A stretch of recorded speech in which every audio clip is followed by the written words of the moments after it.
We are in for a very exciting night. As we mentioned earlier, Jim Hansen, who serves on our advisory panel, has really gone to great lengths to put this whole summit together. And we're in his backyard. And so tonight what we're going to do is we're going to have a special conversation between Jim and Robert Trent Jones Jr. And for me, it's a special night. As a kid growing up, all I ever wanted to do was design golf courses. And so when I was in college, I reached out to all sorts of golf architects, and I was lucky enough to head out to California and work for Robert Trent Jones Jr. for 11 years. And I can tell you that during that time, I got exposed to more things than you could ever imagine. You know, we work out of an old house in Palo Alto, and down in the basement were these tubes of files of all these old golf courses all over the world, right? And so there were all these plans and maps, not only of Bobby's work, but also stuff from his dad. And so for a 22-year-old kid, you know, this was the greatest library on earth. And so over those 11 years, I was lucky enough to spend a lot of time with Bobby in the office and on the road, and got to hear all these amazing stories about his life in golf and growing up with his father. And so we are all so lucky tonight to be able to, you guys are going to get that same experience, to hear about his life in golf and his time with his dad. So I just couldn't be more thrilled and honored to introduce Jim Hansen and Robert Trent Jones Jr. Thank you. Thank you so much. Well, one of the great honors and privileges of my life has been to do two biographies that I'm very, very proud of. Doing the biography of Robert Trent Jones Sr. was an incredible experience for me, not only because I got to spend so much time with Bob and his brother Reese.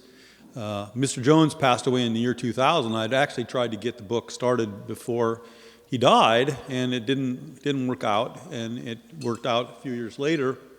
But I've done Robert Trent Jones's biography, and I've done Neil Armstrong's biography. I was Neil's only person that Neil ever agreed to work with. And so I wrote a book called First Man, which was made into a halfway decent film with Ryan Gosling playing Neil Armstrong. So I got to at least get to know Ryan a little bit. But it was really a privilege. And what was remarkable about the project for me, besides getting to know these people, was that all of the papers of Mr. Jones's 70-year career in golf, from 1930 when he started till 2000 when he died, all those papers were made available to me, and nothing had been culled through, nothing had been destroyed, which is quite exceptional in a corporate environment. Most time you go to a corporate archives, and the lawyers have been so worried that there's maybe something in the papers that could expose them to lawsuits or something. But there was everything. Everything, his active files were made available. They're now at the Cornell University's archives. So I thought you would enjoy hearing my interview style and especially Bob's responses to him. I have a slide that sort of reflects the question in every case. So here's Bob and his dad. Yeah, this is at not Spyglass, but it is Spyglass. Is it Spyglass? I wasn't sure if it was that or Spanish Bay. Oh, you're right. It's Spanish Bay. It is Spanish Bay, I think. Your picture's Yeah. Well, hopefully you can see them pretty well from there. We didn't have a perfect setup for Bob to see the pictures well. The first question I have for you, Bob, is, your father over the course of his career received a lot of accolades and a lot of awards and things. If your father was with us here tonight, what would he have to say to us, and how would he regard this recognition coming, 21 years after his death? Well, first of all, Jim, thank you for your kind words, and thank you, Jay, and thank you, Bobby, and thank you all for hanging out today on the golf course and getting to know each and every one of you. I can't put words in my father's mouth. He was pretty good at words anyway. I think that he was a very warm person, and he did receive many honors, as you mentioned. And he was always, right with you, and he would be very flattered and pleased that Golfweek has recognized his work and basically enjoy his company. I think that there's a kind of, I'm trying to remember, I think it was Christopher Wren or somebody who did the great cathedrals in London. When asked how someone would feel after he died, he said, "Look around and see my legacy." So I think he would say, "Look around and play my legacy." And Golfweek, and you're all doing that and hopefully enjoying it. I know he'd be flattered. This is a picture of your dad as a boy and his family, his mother and father, his younger brother, immigrating to the United States in April 1912. Their ship sailed, according to my research, just a couple of weeks after the Titanic sank. And I can just imagine the trepidation of getting on an ocean vessel in England heading toward the United States, and knowing that the Titanic had just sank. But there they are, and what do you have to say about your dad and the immigration? I sort of see the whole story of your father as an American dream story. I mean, this is an immigrant coming to the United States, not a wealthy family. His father was a carpenter, and so what would you like to tell us about your father in terms of his immigration experience? Well, my dad was a great salesman, as you mentioned before, and he could exaggerate occasionally, and some of the stories got a little better. I think he was on a ship that followed 6 weeks after Titanic, but I got the impression they were helping pick up survivors from the in any event, my grandfather Rhys Jones was Welsh from Aberystwyth. My grandmother Anne Southern was from Ince, England, which is near Liverpool, and they met and married and had 2 children. And it was 1912, and the workforce in Europe was bad. It was almost World War I time, and so he made the decision to come to America. Like many other Northern European peoples, they were welcomed. He was a carpenter. My grandfather, he worked in a carpentry shop helping build railroad cars. I hear railroad cars going by here all the time, and every time I hear a railroad car, I think of my grandfather, Rhys Jones. And it was, the way the English families and Welsh families worked, then everybody worked. My father had a paper route, and his brother too, and they would bring home whatever money and give it to their mother. And her husband did the same with his paycheck, and she would go do the shopping and watch out over the household. So it was a tight family, knit family. They end up settling in East Rochester. And I found through my research in terms of your father's boyhood that, in retrospect, why did it turn out for East Rochester to be so significant to his life and to his interest in golf? What was special about East Rochester in particular, and what did your father get? How did that passion develop there? East Rochester was more of a working class neighborhood suburb of Rochester, but Rochester was an extraordinarily wealthy town on Lake Erie, and I think it was Lake Erie, but it was, anyway, it was, the point is that there was a lot of commerce in those upper Great Lakes at that time, and New York State, of course, was the leading state commercially, New York City, but the whole state was. And Eastman and Kodak, George Eastman, of Eastman Kodak, was there, and he got to know people in East Rochester, rubbing shoulders in school, playing sports in school, of laboring class people, but they were all welcoming and warm. And I don't know that he really was that comfortable about East Rochester per se, other than it was an extremely good American town that he grew up in. But was there anything special about East Rochester as a golfing community at the time? Well, okay. Well, nearby, of course, there were several golf courses. You, Jim, you're the historian. You would even know better than me. Was it Rochester Country Club in East Rochester? Rochester Country Club was in East Rochester. Yeah. And so, you want me to tell that anecdote? All right. So my dad was looking for money, as the family wanted, paper routes. He was in the 6th grade, and he was pulling the pigtails of the girl in the seat in front of him in school, and he was getting chastised by the teacher all the time, and she was upset. And finally, she turned to him and said, "Listen," and he was called Bob at that time, or Bobby, and he said, "I can get you a better job than what you're doing, and you get more money, and you're going to be outside, and it's a sport, if you just stop pulling my pigtails." And he said, "Okay." So he said, "Get a dime from your mother, go to the end of the railroad line, the trolley line, and walk a mile up this place, this big house, and go back in the back, and walk into the back shop there, and ask for my uncle. And he'll get you a job, which will pay you a lot more than a paperboy."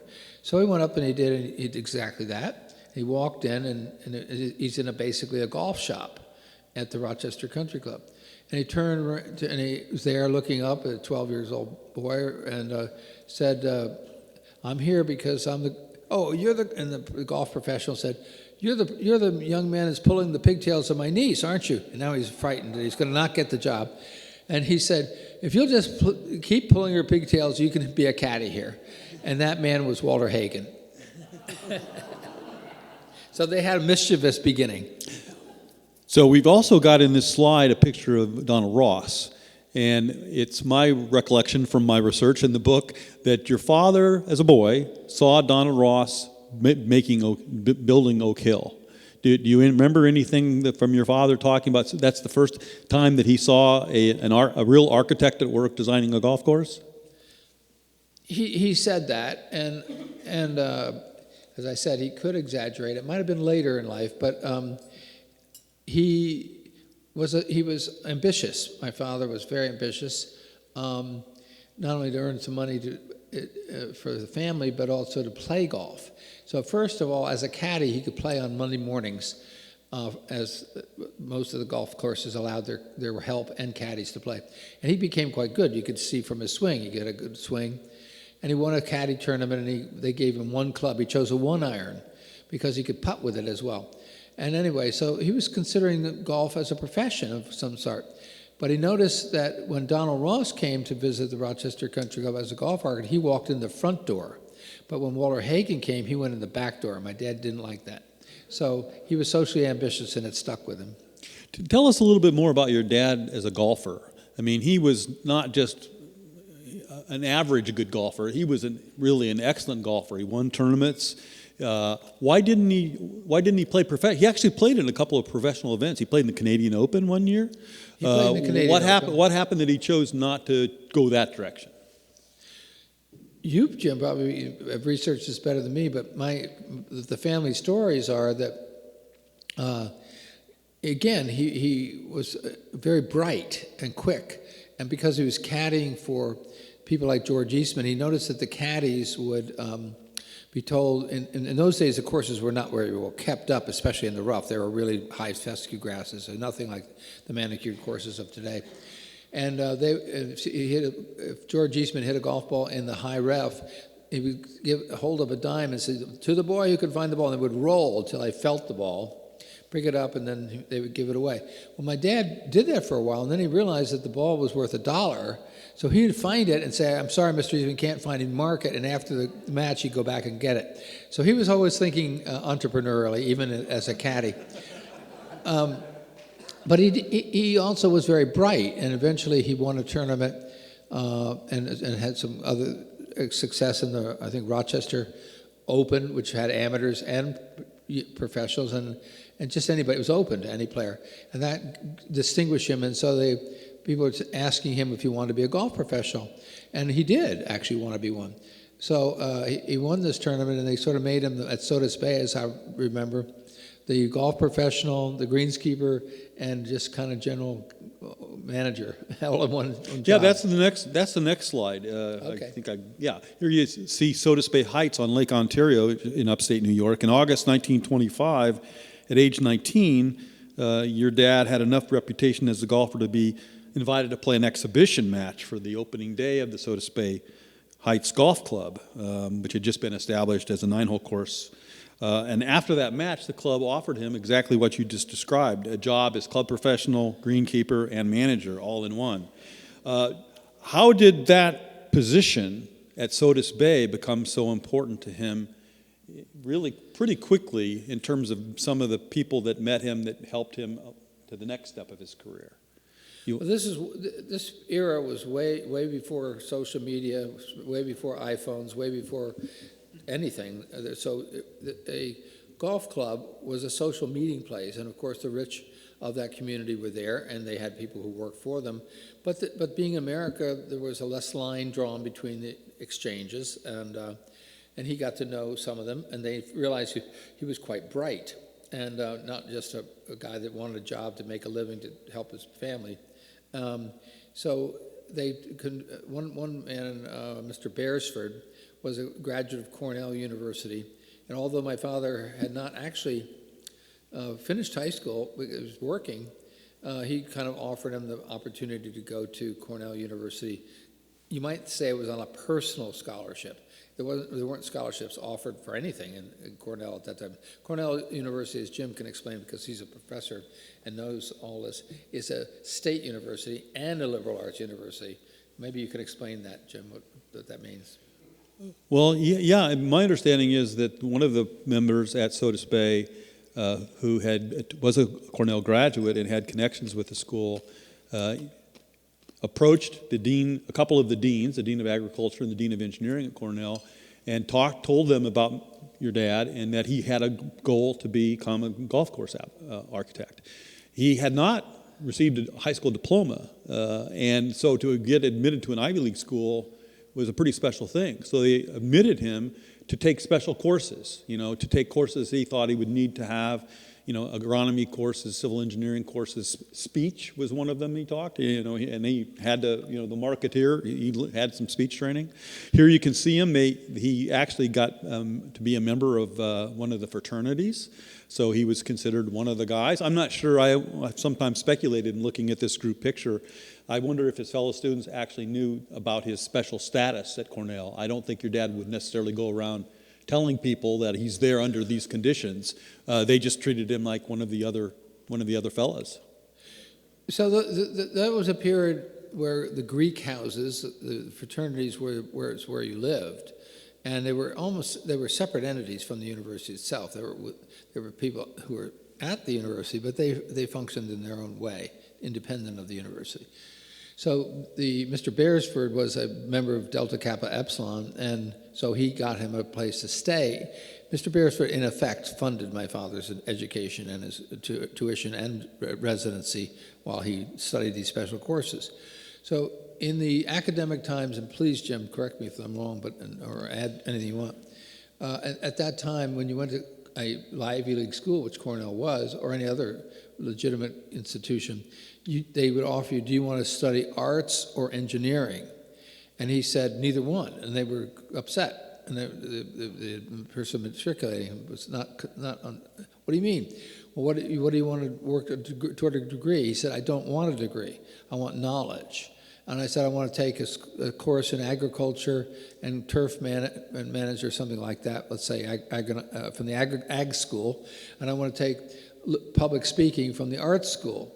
And so he had his own program in his own head of what he needed to do to become a golf architect. In other words, he actually defined what we now call golf architecture before it was defined as a profession. And that's what he did. And they said, well, you can't get a degree. And he said, it's of no importance to me. I want to get the knowledge. Perhaps the most important person in getting your dad into the golf course design business was the Canadian golf course architect Stanley Thompson, himself from a pretty famous family of Thompsons. Tell the audience a little bit about Stanley Thompson and why Thompson was so important in getting your father started in the golf course development business, especially in the rather flexible way that he did it. And of course, you told me that Thompson actually came to your home a few times in the 1940s. Yeah, I'll tell that anecdote. Yeah. Tell us, Stanley Thompson is one of the great Canadian architects, by the way. Yeah, if you haven't played you should speak more about Stanley Thompson, because I know you've studied him, you've given talks about him. Yeah. I really only met him as a boy and hearing family stories. But why don't you tell more about Stanley Thompson? I'll pick up from there. Well, Thompson, there was a course that Thompson was developing outside of East Rochester that became Midvale Country Club. I'm not sure, has anybody ever played Midvale? It's a nice course. It's considered Jones Sr.'s first course, but it was actually a course that that Thompson had the contract for, but he was pretty busy with his jobs. He was doing mostly his work in Canada, and so he was introduced to this young Jones who wanted to get into golf course development, golf course design, and they had a meeting, and Thompson kind of quizzed him a bit, and they looked at the property, and Thompson thought, well, I'm going to bring this fellow on to help. And it's turned out pretty quickly that Thompson realized that this Jones fellow really knew some stuff. And basically, he turned over the work of the design for Midvale largely to Bob, to Trent. That resulted in a company called Thompson and Jones, Inc., where through the early 30s into the later 30s, they did a lot of courses together. So add some thought. So the Thompson family were a family of golf avid people, including golf professionals. One of them was one of the long ball hitters in Canada. They were Canadian, and they lived in Toronto, where our daughter lives currently, and her family. And Toronto is right across the lake from Rochester. So it was an easy boat ride across to communicate with each other. So they had the golfing community of Upper New York State and Canada were interrelated at that time. So it was more of an economic imperative. As you mentioned, Jim, it was in the early 1930s. The Great Depression had set in. Yeah. And Stanley Thompson thought maybe this young man, because he lived in New York State, could stir up some jobs for him.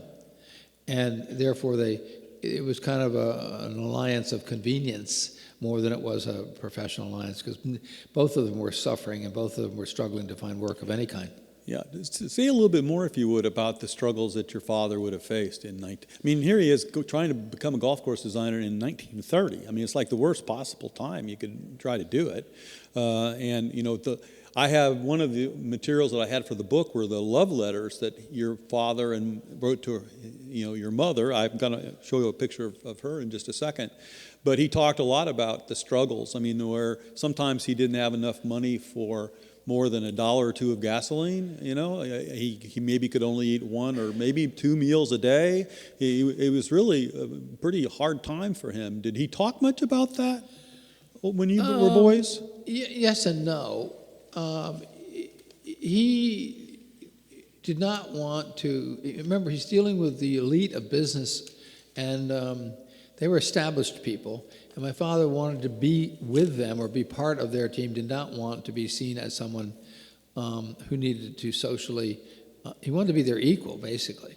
And so he didn't always tell the whole story, even in later life, of how he felt. He didn't talk too much about the difficulty of that. You're a historian, you dug into the letters, so they speak for themselves. But my mother went to Wells College, which was a small women's college. And we'll talk when you want about that. There you go. And that was near Ithaca, where my dad was. Yeah. I wanted to make sure one interesting thing about your dad's career is that he's struggling, into 1931, 32, 33. 32 is the election of Franklin Roosevelt.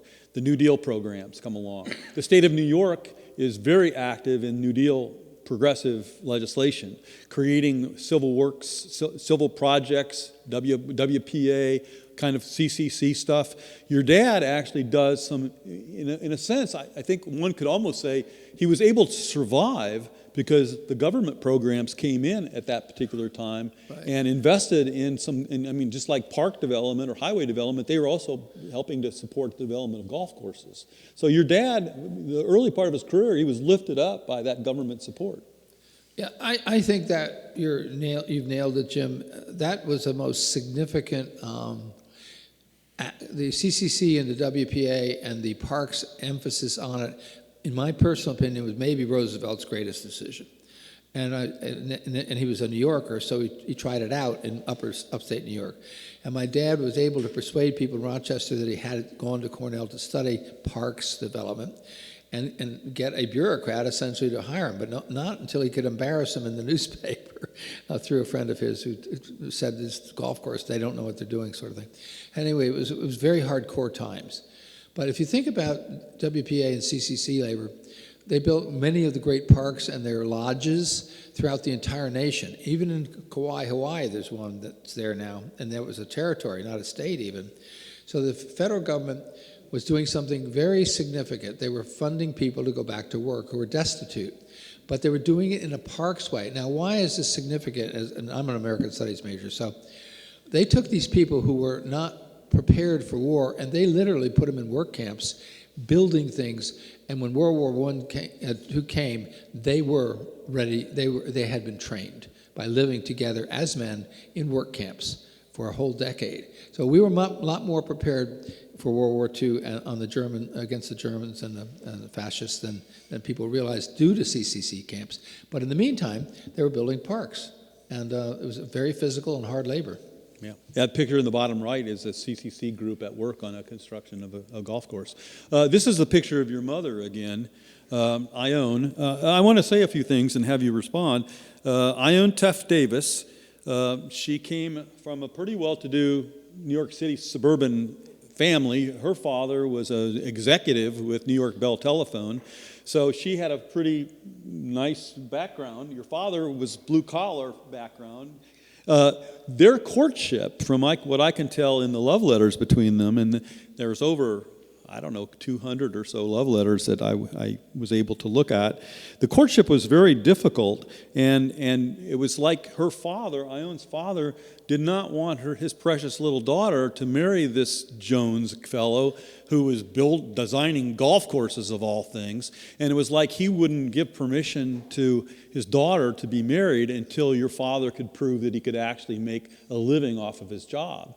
And so, and it wasn't your Howard B. Davis was his name, and he was kind of a conservative Republican from what I can tell, and wasn't all that fond of the New Deal programs. And what really kind of put him over to the side of, well, okay, I can support this marriage, was that your father got the contract, I think, to do the Colgate course, and so that meant more to him than the federal relief projects. Right. But what do you know about that particular history? A lot of us don't know a whole lot about our parents and their courtship. It doesn't take on the 1930s political connotation as you see it at all, in my opinion. My mother was my mother's family goes straight back to the Mayflower. I mean, she is as American as you can get. And my great-grandfather was the president of the New York Stock Exchange. They were really establishment people in the New York State and New York City sense of that. And my niece is named Alden for John and Priscilla Alden. You speak for yourself. This is straight Mayflower stuff. So now you got the beginnings of America established, and the lineage, which is very proud, and was very proud to my mother. She used to go to family picnics on the Hudson River and talk, well, this aunt was this, and that aunt was that, and that was your great-grandfather Hatch, who was the president of the New York Stock Exchange. I mean, it was really establishment people. It wasn't wealth. It was kind of like the DAR or something like that. So my mother was the third of three daughters, but my grandfather was quite progressive in the sense that he educated each of the three daughters. My aunt went to Barnard College, and both my other aunt went to Wells College, and they were women's colleges. They kept them away from the men so they would be safe and they could study. And that was where she met my father at a party, and they began dating. Now, yes, the courtship was they loved each other. Otherwise, I wouldn't be here, at least in this form.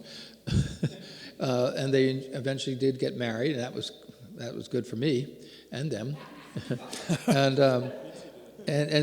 Trent too as well.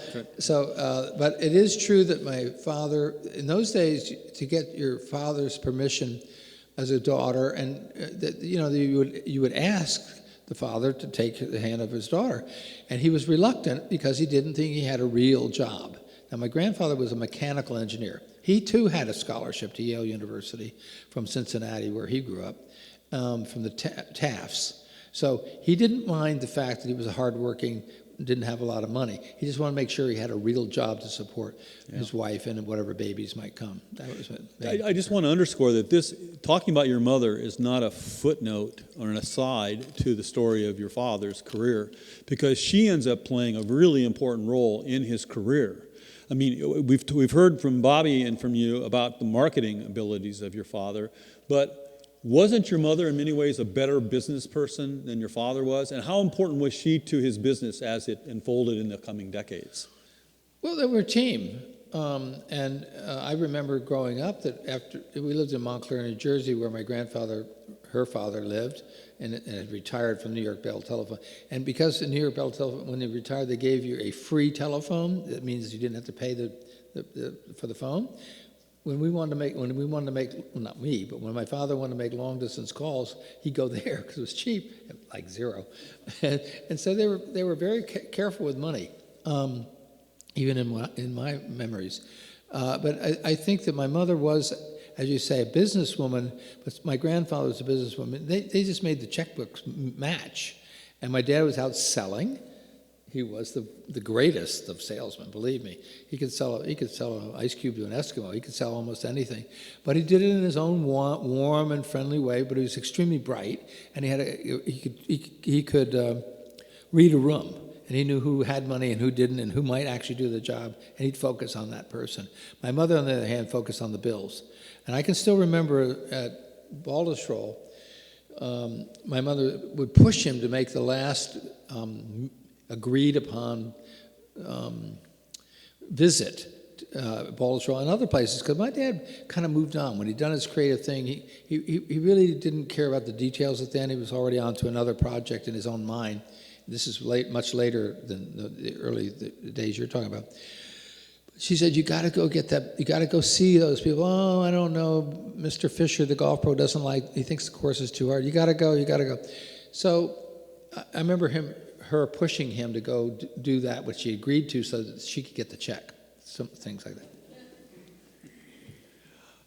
Thompson and Jones that I mentioned earlier really starts to, as your father becomes more and more successful, he really needs Thompson less and less. I mean, he's got his own jobs. I have a listing here of the courses that, if you look at the Stanley Thompson website and the Stanley Thompson Society, you'll see a lot of same courses that the Robert Trent Jones Society lists, because the contract was with Thompson and Jones. So in a sense, both of the architects get credit for the courses.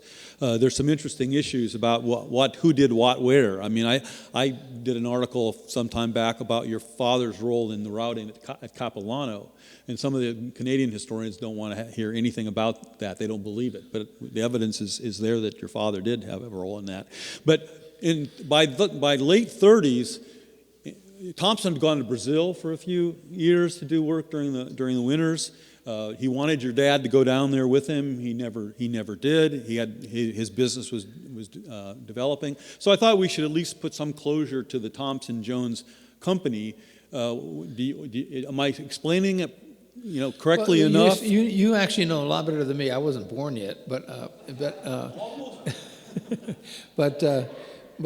they were friendly. Most golf architects are friendly. We do have a whole society where we compete like crazy for 9-11 months, and then 1 month a year we get together and play golf. So and talk shop. And so they were friendly.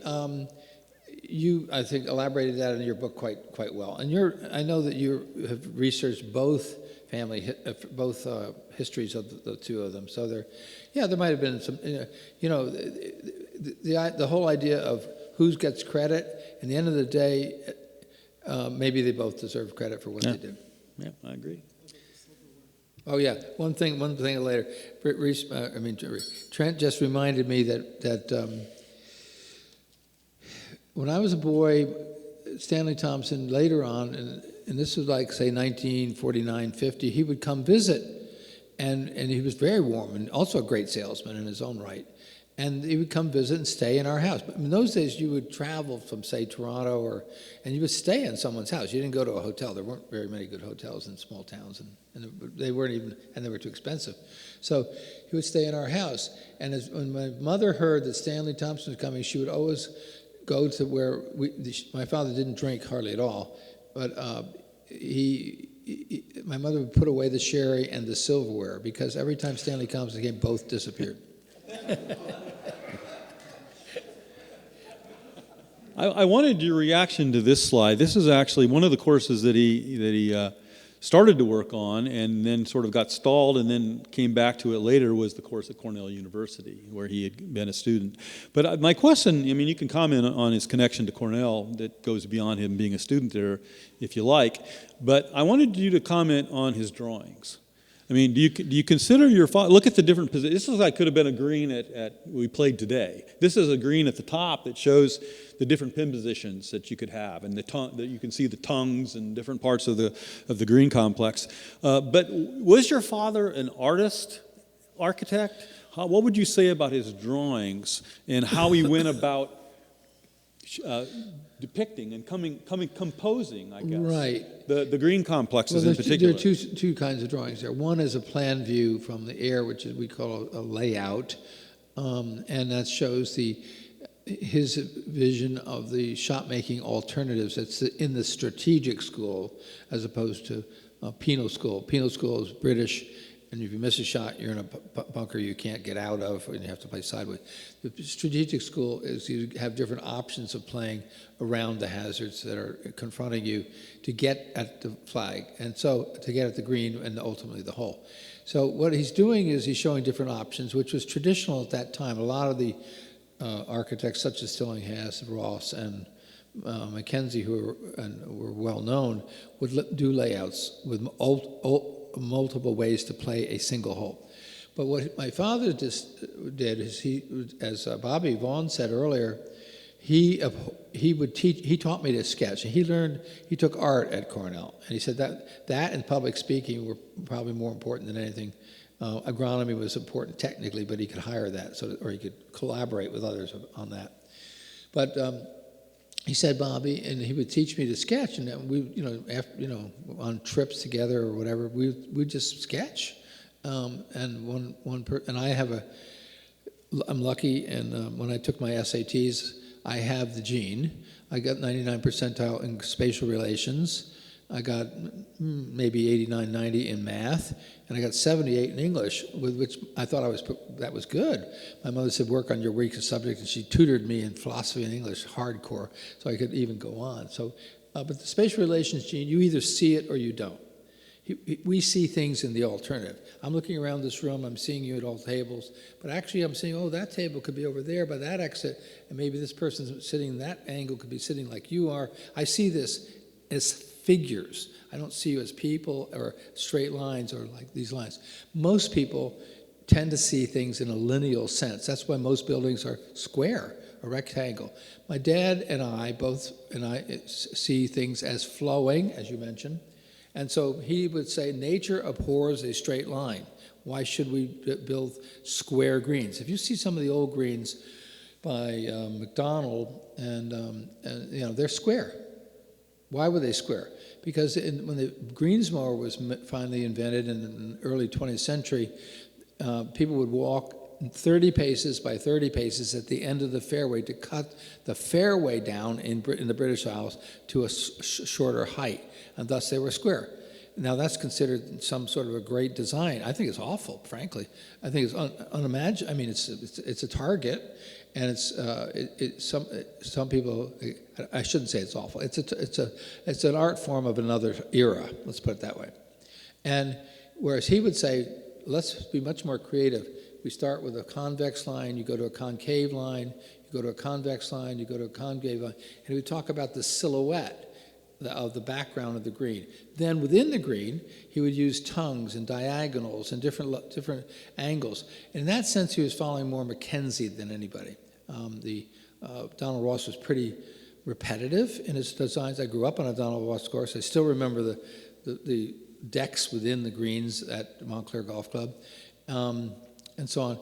Banks and Rayner were much more rigid. They were civil engineers. And if you look at their works, as much as they're lionized today, particularly Rayner, they're civil engineering projects as opposed to art projects. And this continues, this sort of theme continues. In 1938, he published a 36-page booklet that would be a nice memorabilia piece for anybody if they could find one, which was to market his work to clients, prospective clients. And he called it A Modern Theory of Golf Architecture. And this booklet, I was able to look at it very, very carefully, again, published from 38. And I think it sort of encapsulates all of his basic fundamental principles of design as he understood them and valued them in 1938.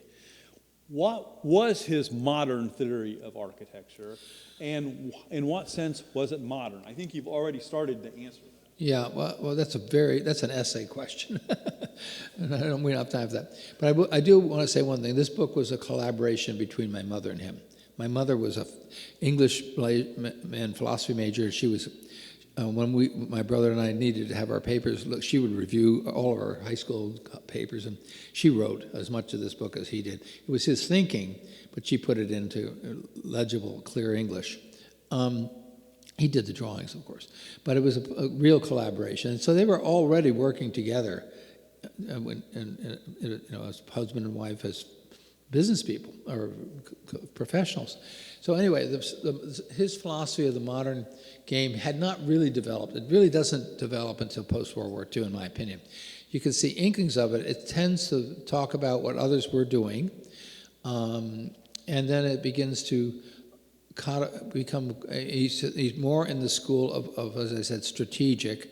But he defined in this book, as I remember, you tell me, Jim, because I haven't read it in a long time, that there were three schools of architecture in his view. One was strategic, which he subscribed to. One was penal, which means if you made it, that's Pine Valley. You make a mistake, you hit the ball, you're going to lose a stroke. It's the same in Florida. If you hit it in the water, you have lost the ball and a stroke. And so you're punished for a mistake.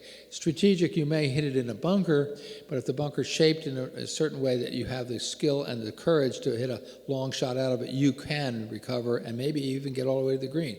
That's the strategic school. Then there's one other school that he subscribed to called the heroic school. And an example of a heroic golf hole would be number 18 at Pebble Beach. Only golf heroes, such as Jack Nicklaus or Tiger Woods, will attempt to go across the ocean twice to the green in 2 shots. You'd have to be extremely strong, extremely courageous in a tournament where money was up or honor. So those are the 3 schools. Yeah, good.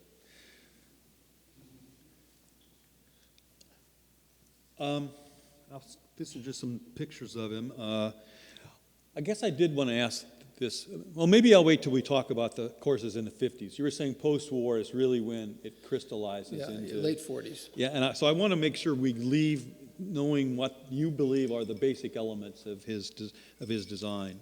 But before going into his post-war work, I wanted to show this slide and one other one. In World War II, there wasn't a lot of golf work to be done in World War II either. I mean, your father went on to do some other things, like working on airfields, grass airfields. But I was quite taken by the fact this slide shows 3 pretty special projects that he did for private estates. He did for Doris Duke Farms, for Tom Watson, they did a course for IBM, Poughkeepsie. and then for Old Thomas, the course at Quaker Hill. What can you tell us about that work? I mean, that wasn't the only work he did.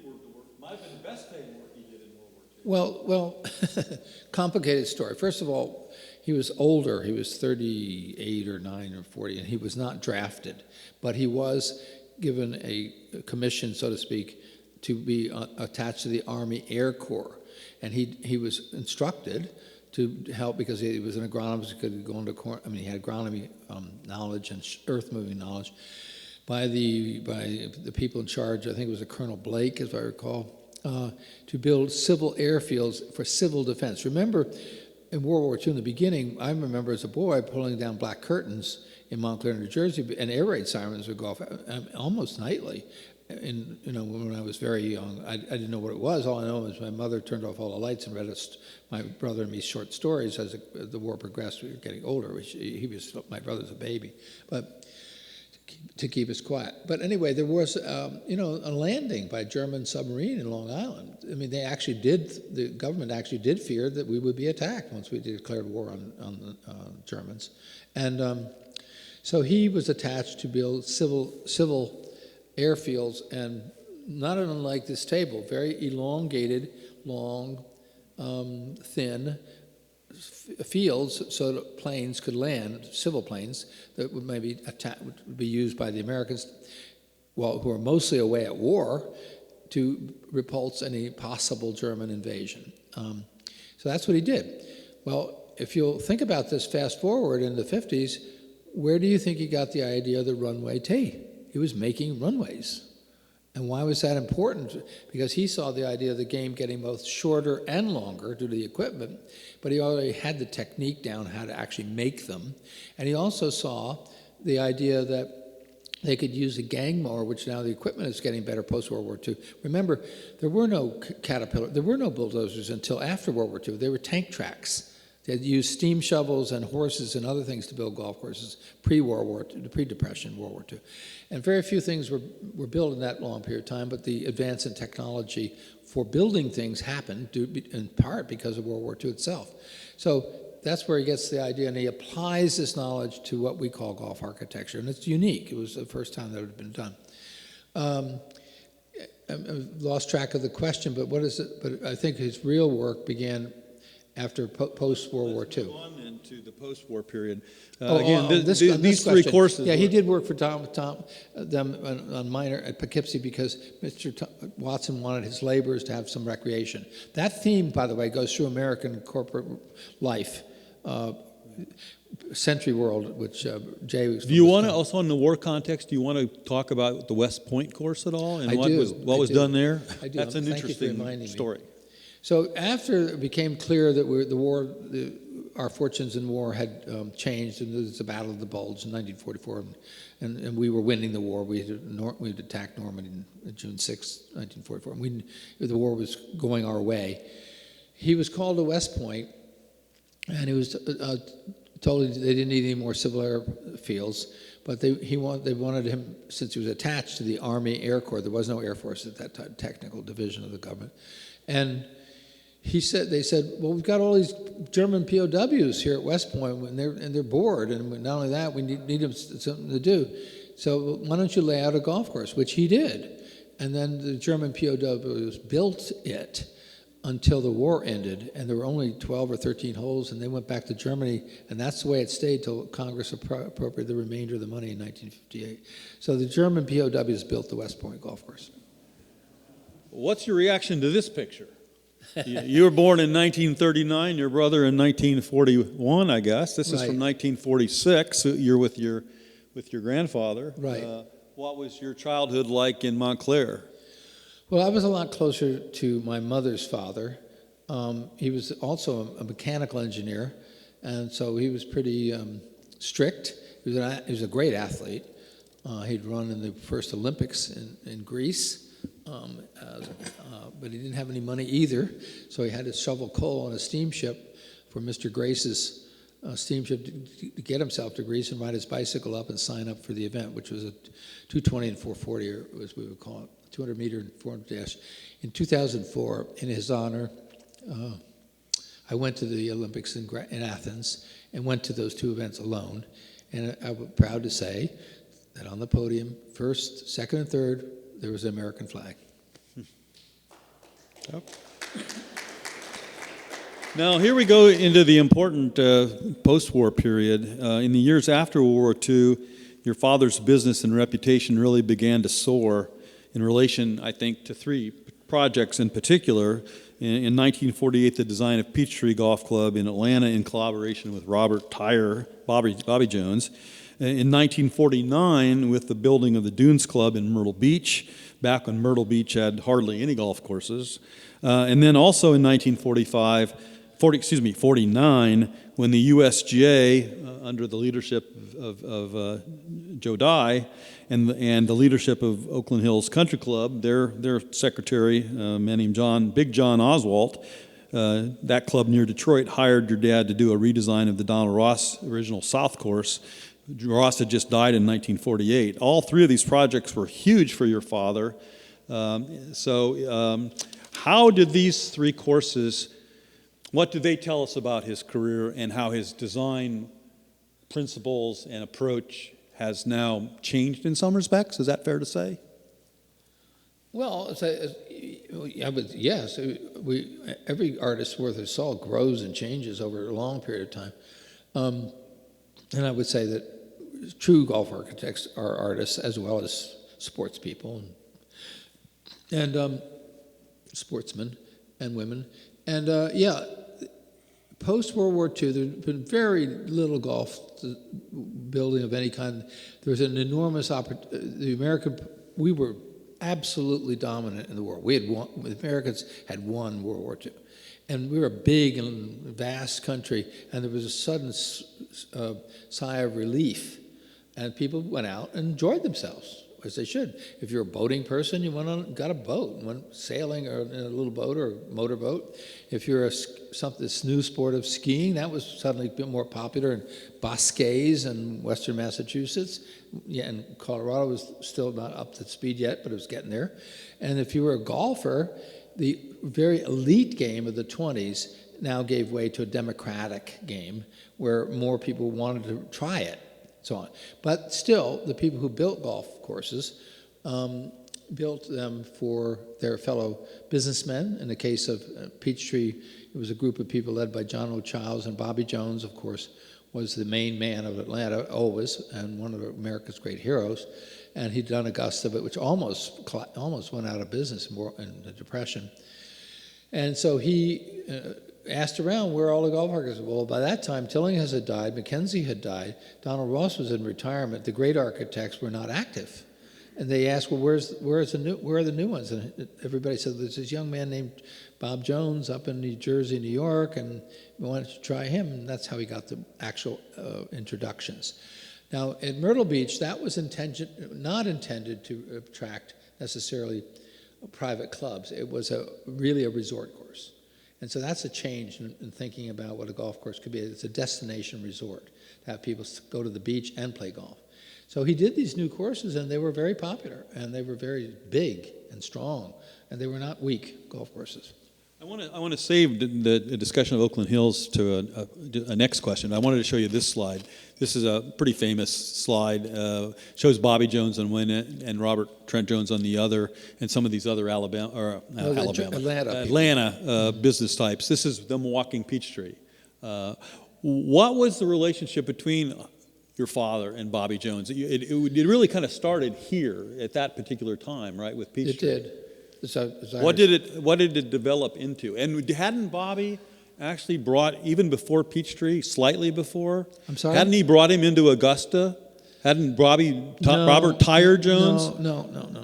Well, there's evidence that I've seen that suggests that your father was brought in and did some work, like on the 16th hole at Augusta. Yes, he did, but not preceding Peachtree. It didn't precede No, it did Peachtree? not precede. No. Okay, but then it came simultaneous. shortly thereafter. No, it was simultaneous, in my opinion. But you're the historian. What you years can correct would it me. have been? What years do you think it would have been that your father was at Augusta? You're testing my memory at my age. Well, after a couple of I would refer you to my book. That's my best evidence, whatever it says. I need to reread my book. Read the historian's book. Yeah, I need to. In any event. So the question still stands, the relationship between your father and Bobby Jones. In any event, what happened is that Bobby Jones and Clifford Roberts, who was the businessman, somehow got Augusta National through the Depression and World War II. They did not pay Mackenzie's fees. Mackenzie was always complaining about that, his letters and so on in the 30s. It's because they couldn't, all right? And it almost went bankrupt. But now Bobby Jones, being the hero of American sports, by the way, I'm going to just digress for a second. It's my personal opinion that there is no golden age of golf architecture. There was a golden age of sport. That's what Grantland Rice called the 1920s. That included the Four Horsemen from Notre Dame. That included Bobby Jones's Grand Slam. That I think it included Tilden and tennis, and so on. And it's a retrospective where someone has applied that to golf architecture. And that person's Tom Doak, and it's not. I'm an American Studies major. I actually read the documents, and you know that. And it's not. There was no golden age of golf architecture. It was a golden age of sport of which architects participated. So getting to the point, the feeling is that that these people had passed away, and Bobby Jones was looking for someone to work with him. And you're right, they wanted to update Augusta National. But what had happened is the wooden shafts had given way to steel shafts. The gutta percha ball, which had long been gone, become much more lively with Spalding, and the dimple patterns were aerodynamic.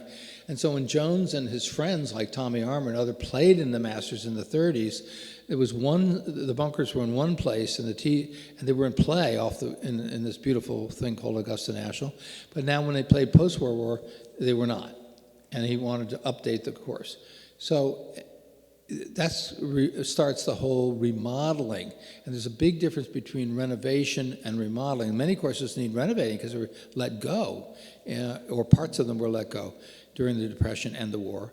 For example, at San Francisco Golf Club, where I'm a member, half the bunkers were just turned into grass during that time because of costs, and then they have been now since restored. But the point I'm making is that Bobby Jones wanted to, all games have an attack and a defense element. They played a lot of golf together, my father and Bobby Jones and these people. John O'Childs was the main man that kind of pulled the money together. And my own wife's father was a member of Peachtree, Hal Smith, who had a business there.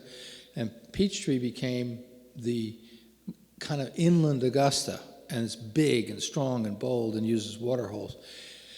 But I personally think they were going on simultaneously. It may have been discussed simultaneously, but they're built at slightly different years. That may be true, Jim. You're the historian, so you'll tell me.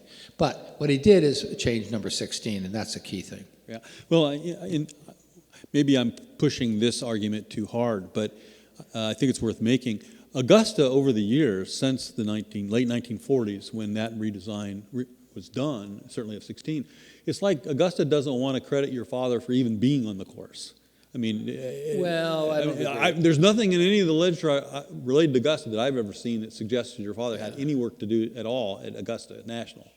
There are a lot of golf writers that know that it happened, but Augusta doesn't credit your father for any kind of work at Augusta at all. Well, they're an institution; they can do what they want. Otherwise, I won't get my master's tickets, and I'm not going there. Okay, I'm not concerned. I don't think I'm ever going to get that invite. So. Yeah, I think it's worth looking into myself. But okay, let me go back to this slide. This shows Oakland Hills. What a story the reworking of Oakland Hills is, which started in 1949 with your dad, Ross course that he had died in 48. Your father comes in, does a major redesign of Oakland Hills for the 51 Open. It becomes one of the most memorable championships in the history of American golf.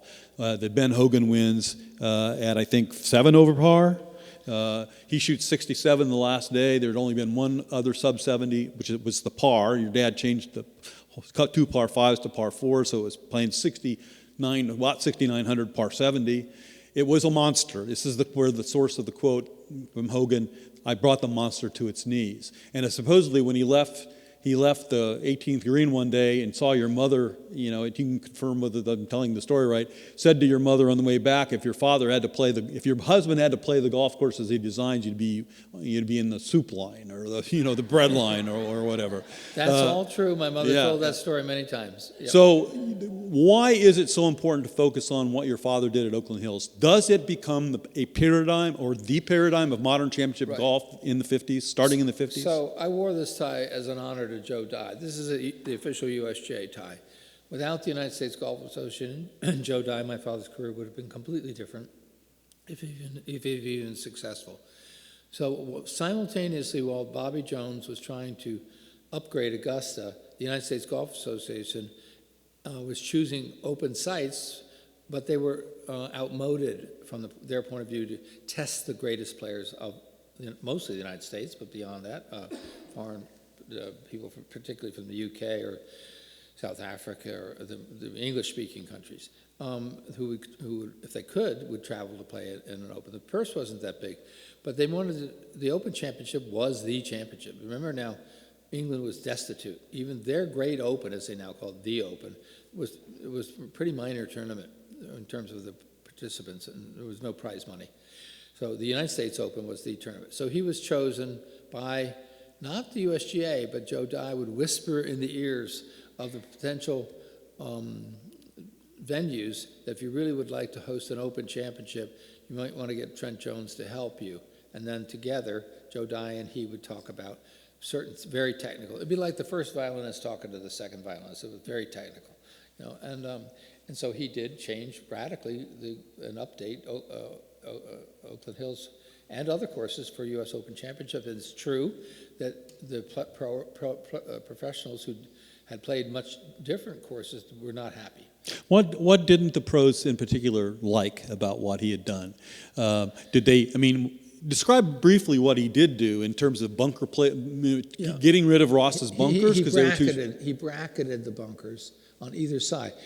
My brother and I, Reese, would go to tournaments and at Baltusrol on the 17th, we lived in New Jersey, and we were given the job to mark with lines in the rough where a professional's ball would land and how far it rolled.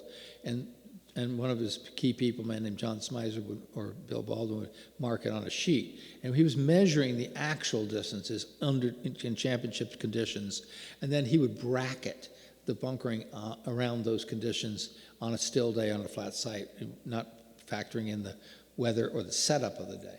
So by the USJ, and then Joe Dye. But the bracketing, just to stop. Sorry for interrupting, but the bracketing wasn't. I just want to make sure everybody gets the right impression. It isn't necessarily that the bunkers were side by side at exactly the same. They often were, but they often were, but they often weren't. I mean, Yeah, sometimes the bracketing went like that, right? And Well, it would depend on the the best line terrain. was to try to skirt one of the bunkers. You're correct. But think of other courses you would know, such as Marion, the white faces of Marion. There are lots of bunkers at Marion, but it's the slope of the land. If you want to not go in the left rough, you had to hit it almost in the right rough on some holes at Marion because the slope would go that way. We're talking about Oakland Hills, and there the terrain was more flat than, say, a lot of terrain change. There was some change in elevation. But it could be, the bracketing could be offset, but it was basically to catch an errant shot. And then the second thing he did is he elevated the greens, or what he would call framed them in bunkers. So you now had to carry the shot all the way. There was no open entrance. There was no links way to play the hole. You had to. It was like the difference between World War I on the ground game with tank traffic and World War II aerial bombardment. You had to play in the air to attack this course, and that was different, and that was new. This slide shows a portrait of Herbert Warren Wynn and a portrait of your father, and a cover of the New Yorker magazine, an issue where Wynn wrote a very now famous story about your father and what he did at Oakland Hills, and talk about the importance of that article for your father's career and his reputation and his legacy, and what did he think about that story? Well, was he fond of the story? Yeah, oh yes, he was. But let me go back for a second. Yeah, he was ecstatic to be in the New Yorker magazine and to have a profile done. You made your career, whether it was in the arts or Broadway or whatever. So no, my mother was even more ecstatic, but that's another story. She didn't knew the bills we were going to get paid. But going back a step, I want to go back to two things before we get into the early 50s. One, how my father's name became Robert Trent Jones, which I kind of glossed over. At Peachtree, my father's actual born name and you've looked at this in the baptism in Ince, England, was Robert Jones. So he did not have a name Trent. That comes later. His school kids, when he was becoming a good player, a golfer, said, "Oh, you're the Rochester's Bobby Jones, but you need a middle name. That Bobby Jones has a middle name. He is Robert Tyre Jones. We're going to give you a middle name." And they said, "Well, where are you from?" He said, "Well, near the River Trent, Stoke-on-Trent." He said, "Okay, that's your middle name." So the school kids in high school or junior high school, or whatever time it was, in Rochester kind of suggest that. So he never actually had that name given in an official sense until the middle 40s.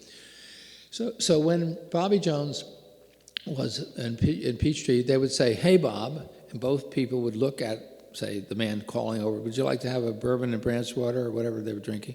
And they both look at him and say, "No, I mean Bob Jones," and both of them looked at it. And my dad realized instinctively that this was, he had to pay homage immediately to Bobby. He said, "Bob Jones, there can only be one Bob Jones. I'll be Trent from now on." So my mother, until her death, called him Bob. But other people began calling him Trent, and that's where the middle name became significant. So that's why we use three names, or he did, and that's why, to distinguish from Bobby Jones. All right, second thing, in 1948, they founded the American Society of Golf Course Architects, and that's at Pinehurst. And you all have been to Pinehurst, I gather, from what Jay said, and you know that story, so I'm not going to belabor that. But he had competitors, and they were all there in that picture. He wasn't alone, okay? So I just want to point out that Oakland Hills kind of distinguished him from the other people that might do modern work.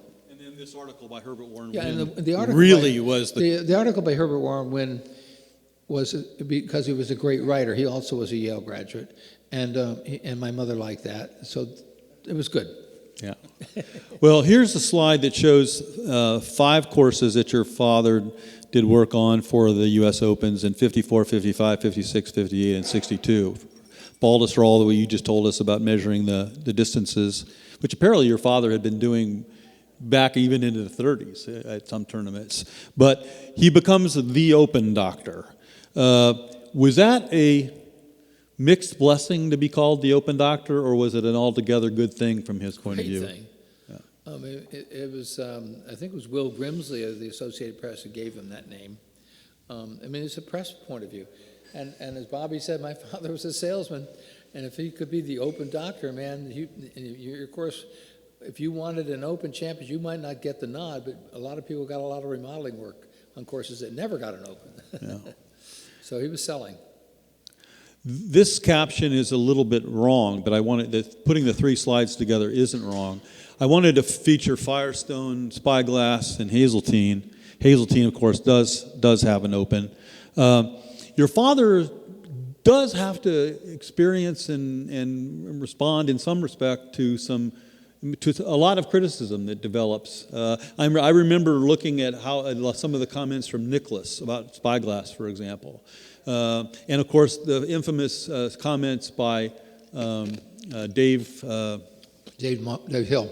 Yeah, David. Is it Dave Hill? Hill. Yeah, Hill at Hazeltine. I was there when it happened. What are they criticizing at this point in time about his architecture?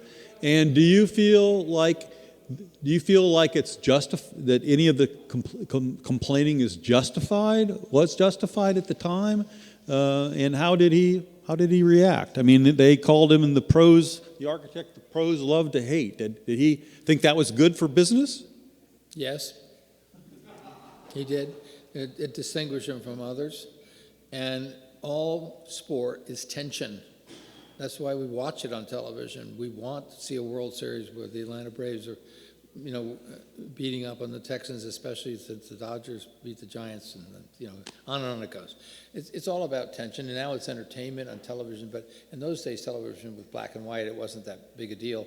But the newspaper business would make one a protagonist against the other, and they would go into the locker room and get quotes, and that's what happened.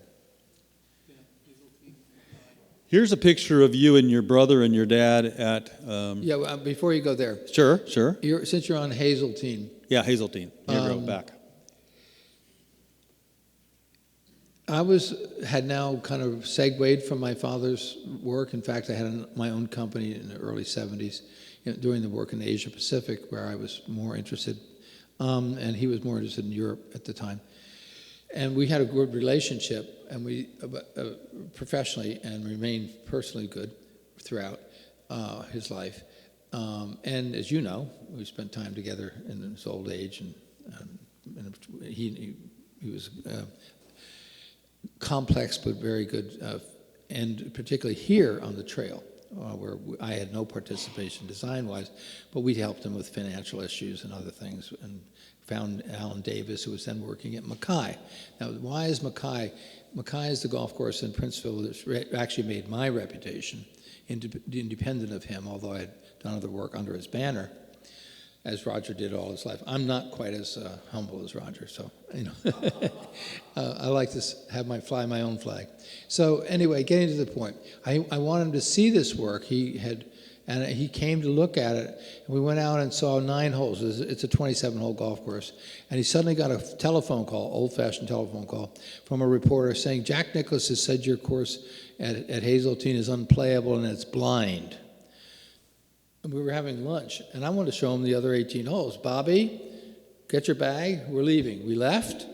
We went to Lahui Airport, went to Honolulu, flew all night to Minneapolis, and came out on the golf course, and we walked all 18 holes before the champions dinner. And he said, Bobby, can you see the target area? And I remember I'm playing at that time to about a 3 or 4, and I know Nicklaus very well. I competed. He always won, but I competed against him in the JC Juniors at Columbus, Georgia, when we were both 15, and so we were friendly, competitive but friendly, and so we went around, and I could see every shot. What Nicklaus meant was that there were sharp dog legs, and he couldn't see the whole hole. He could see the targets, but not the hole. This is target golf before Pete Dye invented target golf at Hazeltine, because there were sharp dog legs. So you played with one target and then turned and so on. That's what Hazeltine was. It was later remodeled by him and my brother. But getting to the point, we then went to the next day, and this is where the press, especially the written press, in those days had nothing to write about until the tournament started on Thursday. So he came in to defend himself in the course, and he said, "Gentlemen, can you see the first landing area on the first hole?" It was a dogleg left, as I recall. And they said, "Yes." "When you get to that shot, can you see the green?" "Yes." "Can you see the next hole," which I think was a par 5 going toward the woods? "Yes." "Can you see the second shot landing area?" "Can you see the green?" "Yes." "Then we're in the woods. Can you see the par 3? "Yes." "Can you see the," and there was like all of a sudden a chorus, like a call and response in a Baptist church or something going on. "Yes." "No." And so, "Can you see the next shot? Is the 4th hole blind? Is the 5th hole blind?" "No." "No." "Then maybe Jack Nicklaus is blind." And that made national news, and didn't make Jack happy, and he told me so. So that's the way that's locker room talk. In the 1960s, your dad started to get more and more involved in international work. Well, you were back at the picture at Spyglass. I sure can. Yeah. So that picture was taken to celebrate Spyglass Hill, which I think, and Jay would, I hope, concur. I lived there, and I had the privilege of working on 2 courses, Poppy Hills and Spanish Bay with Tom Watson and Sandy Tatum. To do work at Pebble Beach is like an artist being asked by the Pope to work in the Vatican. It's that serious and important. I mean, this is extraordinarily glorious work. But in the way in which people talk, I played in the AT&T tournament several times, and the way in which the pros talk, and I listened carefully to them, they respected Spyglass Hill more than Pebble Beach, shot value-wise. Pebble Beach is glorious, and it's held opens, and it's got great drama. But the Spyglass Hill, among true players, is considered 1 or 2 shots harder, but also fair. So I think that's one of his great works. As I said, he started to do a lot more work internationally starting in the 1960s, and I know he must have flown. Been in the Million Mile Club. Here are some pictures from Dorado Beach in this is Dominican Republic, I believe. And then this next slide shows some of his work in Spain, Soto Grande and Valderrama, which became a host of the Ryder Cup. I think you told me that your dad was traveling so much that oftentimes his wife and you guys, you didn't even know where he was at. I mean, he would take off. That wasn't me who told you. You didn't tell me that? Because I would go with him. Of course he knew where he was. So you went on all the international trips with him. Well, no. What I said was, I don't know what I said, but anyway, what I thought was sometimes he had jobs in different locations. And we would come up to the airport and say, I remember distinctly this happened once, and it said, flight to St. Louis on TWA leaving in half an hour. And we'd rush up, and we were too late to get the flight. And he'd say, well, when's the next flight? "Oh, that won't be for 5 hours, sir." He said, "No," he said, "the next flight anywhere. I have a job there." And we would take it. Really. but it didn't maybe have a job there, but when we got there, he was going to go hustle one. The work that he did abroad, and he did some work in the Pacific Basin as well, but he did Not probably much, and we'll not talk- much, we'll but talk some. about that. But he did But more. let's go back to what your question was. First, his work.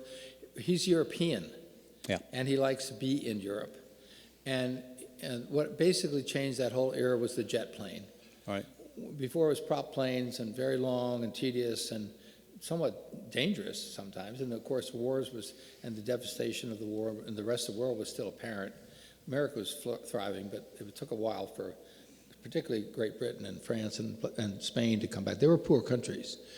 So a man named Joe McMicking, who was MacArthur's aide-de-camp, invited him to do the Soto Grande project. Now, I speak some Spanish, so he brought me along. He never went alone. He would always take Roger Rulewich or Cabell Robinson or myself or my brother with him.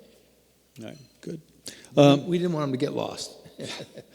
This is a question I wanted to ask. I'm not sure if it's a fair criticism. I think it's something that some people have said to me, not you.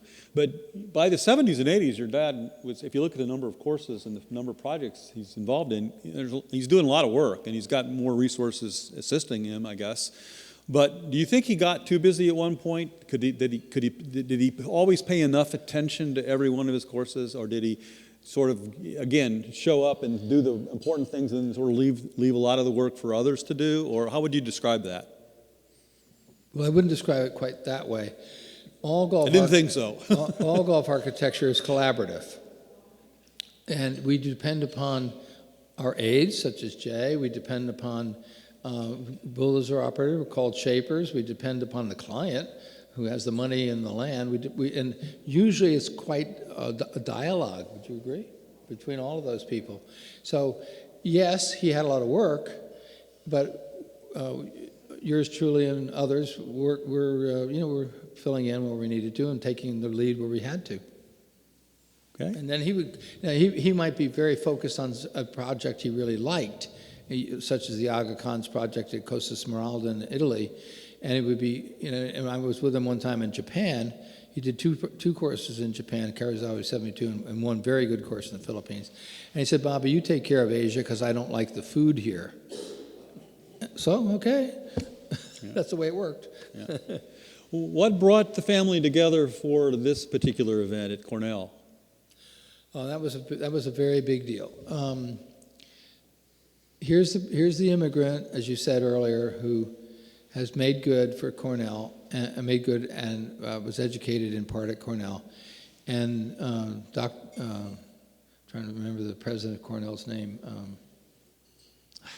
I don't know, he was in the book. Yeah, it's in the book. In the book. Anyway, he was English, and he understood my father's immigration as a child and my grandfather. So they named the course that he designed at Cornell in 2 stages for him, which was a huge deal, and that's the time that was happening. Okay, almost finished here. Here's a picture of your dad on the course that we'll be playing on Wednesday. This is the first tee at the Ridge course at Oxmoor Valley. Bobby could probably actually tell some of those stories in terms of he would come to many of the grand openings, I guess, and talk to the press and talk to the crowd that was there gathered. Bob, if I asked you, Bob Jones, did your father have, if he was asked directly by someone like myself, what are your favorite courses that you built? What are the best courses you ever built? Well, he had a political answer. Is it the one he's working on now, or the next one he's going to do? Is that his answer? No, he just said, I'm not going to tell you because I don't want to tell you who my favorite child was, but of course I knew it was me. Right. No. Yeah. Anyway, he that's his political answer. Basically, he was into what he was doing at the time. Right. Yeah. But do you have a feeling yourself, if you look back at his what his favorite courses were? What do you think were his best courses? What I think is his best work? Yeah. That could take an hour. But he was, absolutely, totally focused on what he did. He was a golf course architect, first, last, and always. He loved the sport, and he didn't do other things. We did own a golf course, which he helped found, called Coral Ridge Country Club. So he was caddy, scholarship student, golf pro, golf architect, and eventually an owner of a golf course, and he achieved his social goals to coming to America. He was a real American. Yeah, Bobby, please. Please. I'll go back. You're Late going to tell the story about Hampton Cove? I can tell many stories, but I heard Mr. Jones get asked this question, which was his favorite course, many times in the late years. And he always gave the same great answer. You and I would have probably, would have said, which one of your children's your favorite? And we would say, well, depending upon the day or something like that. But his answer, I think was very revealing. He would always say, my next one. His favorite course was his next one. The marketing genius. Can you tell the Hampton Cove story? I mean, that's pretty remarkable. Were you there for the day that Hampton Cove opened and he took the putter out? There's a picture of him with the putter on one of these huge greens, and somebody puts a ball down for him, and he's got a 120-foot putt, something like that? He got a 120-foot putt. He was well into his 80s. He was probably 85. And they put it down for about 100 feet, and he knocked it in the hole. And he had his walker like that, whatever, but they gave him that putter. And Bob, you need to tell the ball to straw story for those that don't know it. And that's the par three The par that was too three, hard. yeah. This is probably his favorite story. Yeah, well, he had many favorite stories, and he was, as you said, a great storyteller. And people were entertained by him. And as I hope you all have been by this, long history, family history from literally his historian, his friend and collaborator, and his son. So we're just trying to help you understand that at the moment we have a lot of fashion going on, and as all art happen. We were talking earlier to one of the people out in the course about clear-cutting trees versus keeping trees. We're talking about restoration versus renovation. We're talking about all these things that you guys think about a lot. And I say this in honor of my father, but I also believe it to be true. If there hadn't been Robert Trent Jones, the modern age of golf course architecture would not have happened. He was big, bold, strong, responding, and his peers, including Bobby Jones and Joe Dye, recognized his talent. And for everybody to say that, oh, that was the dark ages, to me is an insult. And I think it should be corrected because you're playing these big, strong golf courses today. Today you played one. You look at the strength of that golf course. I mean, there were no ponds. That was made by a huge dam. That was earthwork. So we all talk about minimalism, and I'm just going to throw this out there. Everybody thinks that's something really fashionable, and it was, and it is. And there's some wonderful courses, like in Nebraska, were done with very little earth moving. But let me put it this way: my dad took advantage of the equipment he had, and you might call it maximalism. But if you enjoyed the shot-making qualities and the strength and the boldness, everything here is big. It's elegant on this course you played today. And so that was his theme. Tell him the story about your dad, though, at Baltusrol. Oh, Baltusrol, excuse me. I think that's probably one of the classics. As I mentioned earlier, my mother wanted him to go to Baltusrol to get the last bill. I think it was $10,000 or something, which was significant in those days, and in the early 50s. And he didn't want to go because he knew that there'd been some criticism of the fourth hole, which he put a pond in front of, and made it much more difficult for the average member. It was about a 200-yard shot, as I recall at the time. And so he didn't like personal criticism, particularly from the president of the club or anybody like that. He was very uneasy with that. And so he would go out when they played together the first 3 holes, and they came to the hole, and the president hit his shot in the water. Johnny Farrell hit his shot in the back bunker. And somebody, the Greens chairman, hit his shot to the right. And they were complaining, you see, this hole is too hard. He said, well, I haven't hit yet. So to which he holed it, made a hole-in-one, and said these famous words, I think this hole is eminently fair. Pay me. Eminently fair.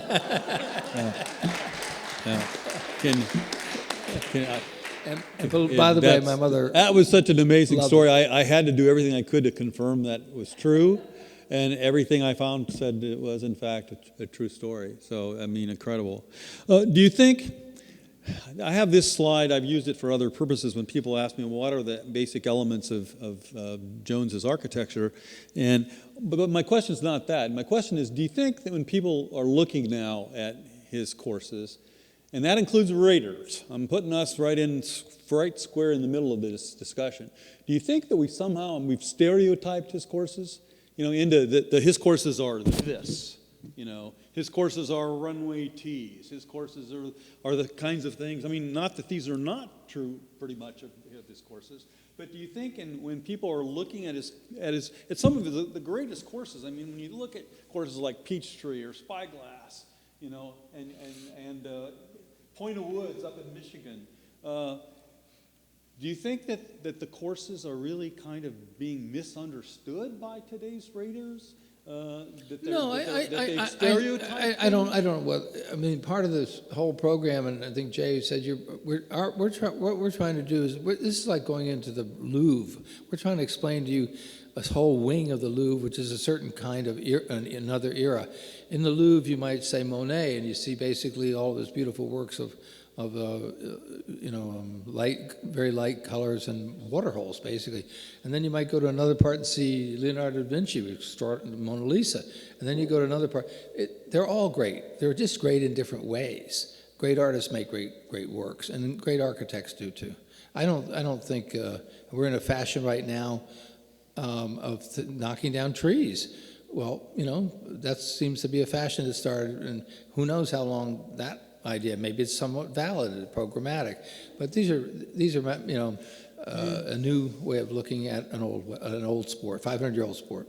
I've made a similar point with some of my friends, because it's kind of like Gothic architecture.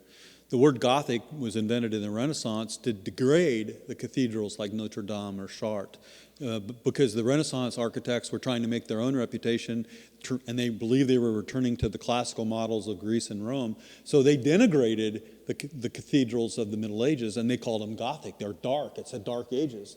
Well, nobody looks at those cathedrals of the Middle Ages and thinks they don't understand them in the same demeaning way that the Renaissance people put it. I sometimes think that when we're looking at our architecture, and you use the word fashion, that the current day architects, and I'm not looking at Jay Blasi here necessarily, but younger architects have to make their reputation, and to some extent they do it by eradicating or diminishing what had come before them, because they have to sort of show why their fashion is new and better and so forth. Am I pushing this too far? Yeah. Let my son Trent. Yeah, let young Trent get on this one. Young Trent, I haven't introduced him, but this is the grandson of Robert Trent Jones Sr. If I'm the grandfather, I'm in trouble.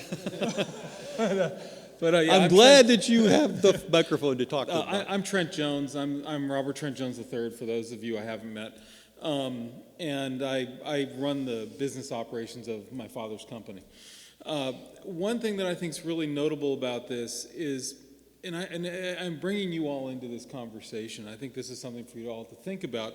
As Jim was expressing earlier, is Raiders. I would ask you, when you play a Robert Trent Jones golf course, to ask yourself, is it a Robert Trent Jones golf course today? And what I mean by that is, with so many golf course architects of earlier eras, there is always, because of the pushes in technology, the development of the golf club technology, of ball technology, there is always a push to adapt to the current level of golfer or the current technology. And oftentimes, people come in and they start making modifications to golf courses. And they make modifications to Robert Trent Jones golf courses. And sometimes those modifications are not in the style of Robert Trent Jones. Now, they may be made with great intentions, but I've been to golf courses where you have double hazards, where somebody's decided to put a tree in front of a bunker because they thought that was smart. I think we could all agree that that's not very smart to do.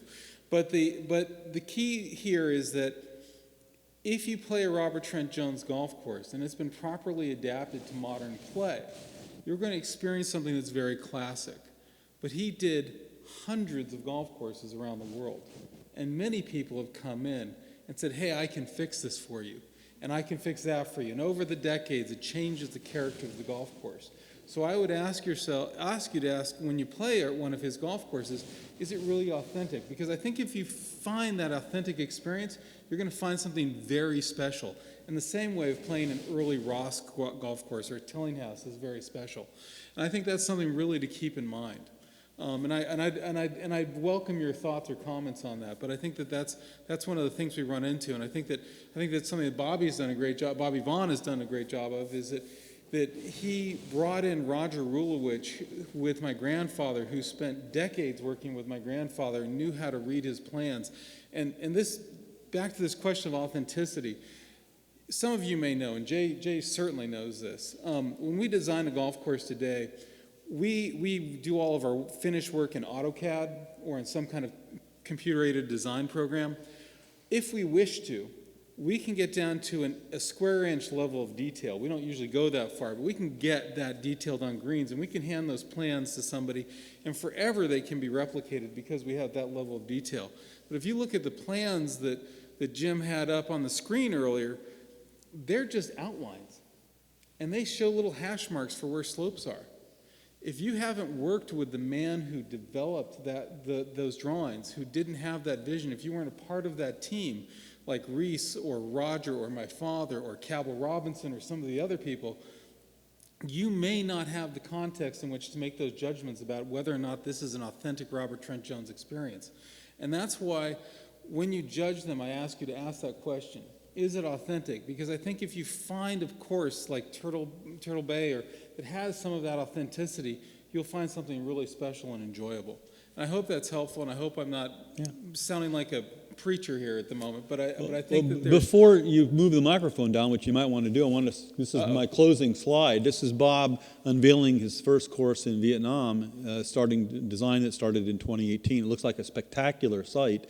So my question that goes with this picture to close this out before we maybe get a question or two from the audience is what will the Robert Trent Jones brand be 10 years from now, and 25 years from now, and 50 years from now? Based on what you just said, Trent, sounds like there's a very good chance it'll become less and less authentic over time. I hope. Are there plans in the way to try to reverse that? Yeah, well, actually, we spend a lot of time. If we talk about Robert Trent Jones Sr. versus Robert Trent Jones Jr., they are two different styles, and we do think about them that way. And I'll let Dad comment on that because I've taken the poor guy's let me take the mic away from him. But the key. Let me talk a little bit about what frames what we do at Robert Trent Jones too, and it speaks to something Bobby Vaughn said earlier that I think is really important. Is we are a team of golf course architects, and my father may be different than my grandfather in this way in a little bit in that he has set up a company where everybody gets to have a say, that's an architect, gets to have a say in the design aspects of a golf course. He is the leader of the team, he has the final voice, he has the final vote, but it's a little bit of a Socratic method in that if you want to voice a change and you think that there's a mistake made in the design, you absolutely can and should say something, but you better be ready to defend it. But if you can defend it, my dad's going to accept it. And so we have this very teamwork method towards design in our company. And I think that teamwork approach will affect our company into the future. But yeah, and I think what you can see right up here on the screen is this is Hawaiian Shores. This is during the time in which it was being built, and I'd be happy to show you pictures of it. But Hawaiian Shores is one of the first. It's in Vietnam, near the historic town of Hoi An. It's built on the ocean next to an estuary. It is a true links, in my opinion, a true links golf course, except that it's in the tropics, and it can get to 100 degrees on any given day. But it is a sand-based course. It's 100% built on sand. And speaking to the point of teamwork over there, you can see, this is after Jay left our company, but you can see Mike Gorman, myself, and my dad standing out on the golf course looking at the shaping of the course as it's being constructed. And I think that doing really exciting new design work and going to new places is just like you're seeing Doak or any of our competitors doing, that we're doing the same thing. Unfortunately, these days, most of the sites that really are appropriate for the really exciting work, the new work is being generated outside the United States. It's happening in Vietnam, it's happening in the Middle East, it's happening in parts of Europe, particularly Eastern Europe, and also in South America. So I think we will continue on, but I think it starts with the Robert Trent Jones Sr. Foundation. And I would also say that back to this question about how do we continue the authenticity of Robert Trent Jones Sr., My dad has gone to great pains to educate us in his style and to spend time with him. And it's one of the reasons that we're here today with you all, is to really see the work that was done in his later career. Or for me, I have never been to Ross Bridge before. I've been to many other parts of the trail. But I think that we have a continuing education sort of mandate within our company in that regard. And Jay spent 12 years, or 11 years with us, sorry, Jay, and experienced that as well. So I hope that answers the question. And maybe I sound too excited, so I'm going to pass this over. So I want to say something about where we are. You talk about the changing design patterns from the 1920s with Stanley Thompson, the pre-World War II, the post-World War II, the remodelings, the Open Championships. And this was basically his, opus work, Bobby. And so we, as a family, are very grateful to you and your friendship for my dad and your collaboration. And believe me, I'm sitting in Hawaii, and people come and say, you know the Robert Trent Jones Trail? I said, yeah, that's my dad. So, you make us proud, and we appreciate that, and thank you for your support. I think from a golf architectural point of view, this has hopefully been somewhat educating. Jay was a very important member of our team for many years, and the beauty of golf architecture is ever evolving. There's always another game to play. When you wake up tomorrow, there's another game to play. There's another course to be built, and all those who love golf architecture are going to do just that. Yeah, I want to get a question or two, but I just will interject. Tomorrow's course, maybe for me, and I hope it'll turn out to you, is really a special course to go visit. Alpine Bay was a course that Mr. Jones did in the early 70s, and his son Reese worked on it with him. Roger Rulich worked on it with him. Neil Fraser was a shaper on it. Neil's going to be there. It's a course that's had a very bad history. I mean, there was kind of a shyster investor that first got it started. It was going to be 36 holes. The course is, the second course closed almost as soon as it opened. The first course closed down for a number of years and just grew like, the wild, until a group of local men and women up in not just east of Birmingham, decided that it was a course that they dearly loved when they played it, and they bought it, and they're working it on a shoestring. The reason I wanted us to play it was because there's only 2 courses that Jones did that are in Alabama that are prior to the trail courses. Turtle Point, how many of you played Turtle Point? Was it worth playing? Yeah, and I hope you feel the same way about Alpine Bay. The thing is, Alpine Bay is not going to be in great condition. We're not playing it because we think it's going to be a top 100 course. But the bones of the course are classic Robert Trent Jones Sr., and they're really good. And if you can see past some of the conditioning issues and see what the course could be, it's going to need a massive infusion of capital to be it. But if you can appreciate what it can be, then you're really going to see something nice tomorrow. And so I just ask you to sort of keep that in mind as we move out to play the course. Is there a question or two? Yeah, I know it's a late evening. Let's have some questions. Yeah, let's have a couple of questions. I'll bring the microphone over for you, for one thing, just to stretch my legs a little bit. I didn't walk from tee to green far enough. How you doing? I just have a couple of real quick questions. One, what was the original length of the course of Ross Bridge? This is what you saw today. It was 8,200 from the back.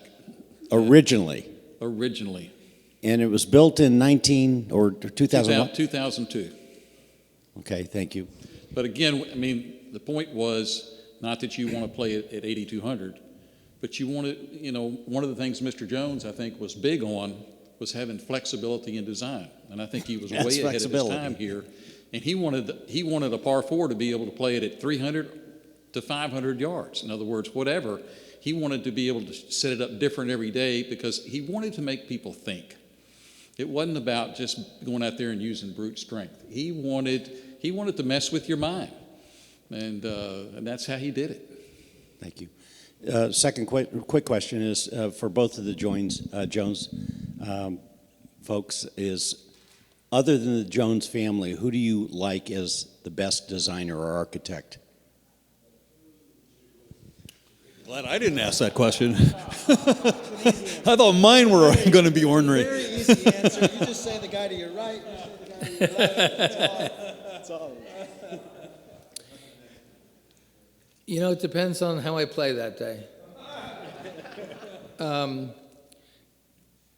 In terms of volume of work, Donald Ross was, of the so-called classic, very, very prolific. In terms of my father's competitor, Dick Wilson, was active in that era of time. And in terms of now, I can't really speak to that. We're too close to it. I myself am a great admirer of Tillinghast because I'm a member of the Tillinghast course. And I think not only are his courses quite aesthetic, the bunkers are in the right place for a missed shot. I'm not a great fan of Mackenzie's because his bunkers are in the wrong place. They're extremely beautiful, and he had great land to work with. I'm not against him. I mean, I'm not saying anything negative, but I think Tillinghast was a superior architect. Okay, we've got a question here. Mr. Jones's. I'm thankful to be able to play Coto de Casa, Mr. Jones, which beautiful 36 holes in Orange County, California. Just tell the crowd a little bit about the difference between East Coast versus West Coast courses, and maybe some of the difficulties, East Coast versus West Coast, or even the Midwest, as far as design and what it takes. I mean, we're pretty simple in California, Kikuyu and Poana, so it's not that easy all over the place. Well, that is a great question. I'm not going to get too much into the technical aspects of grass, but half of golf architecture is unseen.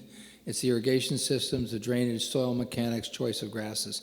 Just as half of the structure here is unseen, the electric wires have to light these lights, for example. Now, so golf architecture is more than what you see and play and evaluate. Does it work so that all good, one of your criteria in your ratings is conditioning. Well, if we architects don't give them, and the owners don't give them the irrigation systems and the other elements, then the conditioning is a function of what's subterranean. So we'll put that aside. In terms of East Coast and West Coast, I think the United States is basically four separate geographic places. New England, rocky, forested, granitic. The South, lots of rain and big forests. I would say the prairies, open landscapes and windy, and the far west and Hawaii on the Pacific, dry, arid, and so on. But in general, I would say that one of the biggest concerns I personally have for golf architecture and golf in general, the whole game, is water, the lack of it. I just was with Rand Jarris, who was at the USGA, just leaving them now, and he said, we've had studies made at the University of Minnesota in which we've calculated that in the West, it's 17,000 gallons of water per round. We don't have 17,000 gallons of water per round since the Colorado River is drying up in the West. So H.L. Mencken kind of said it best, the curmudgeon that he was for the Baltimore Sun. He said in the 30s, the West begins where the rainfall ends. And so in the West, it's all about open landscapes and big landscapes and lack of water. In the East, it's about forests and too much water. So the architecture is technical. You don't want bunkers that'll wash out in Alabama and Georgia, so they're relatively flattish bunkers. In the West, you can have face bunkers. You have to adjust to the climate and your resources. But you've asked a very, I think we're going to see major changes without water in the West, and I don't know what's going to happen in the East. Okay, one more question. Yeah, so you made the assertion earlier that there's really no classic era of golf architecture, but I would say in the present, last 10 years, 20 years, a lot of the work that has been done by your father has sort of been reversed. If you look at that U.S. Open slide, a lot of those courses have had work done by other people, often getting rid of your father's work there. So it seems that the trend's sort of gone in the other direction. Do you think that there are things that sort of the present trends are missing about your father's work, or certain tenets of his architecture that have been sort of neglected or underappreciated in the last 10 to 20 years? Well, that's a multi-level question.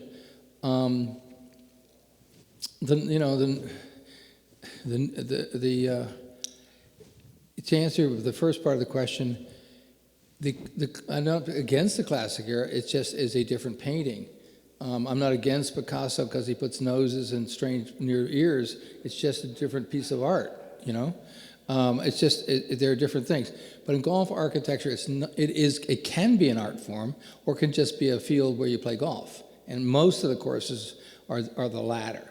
Remember, most courses in the East are square or rectangular in shape because they're quarter sections of land. That's how land was sold. And it's different here because these were public lands. And so they could spread out over the landscape. And there was a lot more land in Alabama, to, as you pointed out, to exploit and to use than, say, Ohio or the upper Midwest. That's one question. In terms of the remodeling, I call that fresco architecture. And by that I mean every priest worth his salt in every church that I've been into in Italy, and I've built 3 courses in Italy, had a very special place and a fund from the Pope to do a fresco. And he would do this beautiful fresco to bring people in to enjoy the art of the church and pray or whatever ceremonies they had. And then another priest would come and he would go over and put plaster over it and do another fresco with another artist. And that's what's going on now. Now you could take a fresco and make it much better, but it's very hard to go back and find the fresco underneath it. It's gone. And it's particularly gone in golf architecture. Once you bring a bulldozer there, the actual hours that it took to shape the look of the bunker is gone. So I think in that sense, it's of a concern. That doesn't mean that the new fresco can't be better. If Michelangelo came and did a fresco, I'd probably like it better than what was there before. But there are not that many Michelangelos around. I'll answer any other questions, and we can hang out and talk after this if you want. First of all, I enjoyed meeting each and every one of you on the course. I learned as much from you as maybe you might have learned from me and Trent today. I learned how to say golf in Dutch. You know, I learned women are happy that I took care of that my father took care of their ladies' tees, but he did love the women, and he did. I learned that you know, you play a wide variety of different styles, and yet you know you have different points of view. Is it about the shot making? Is it about the layout? You're not all on the same page. Is it about par threes? I learned the rating versus par threes versus par fours versus 5. I think that's all good. This endless discussion keeps our game alive, and I'm grateful to you to have had that chance to participate with you in person. Okay. Well, thank you, panel. Thank you, Bobby Vaughn, Bob Jones, Jay Blossy, Trent Jones.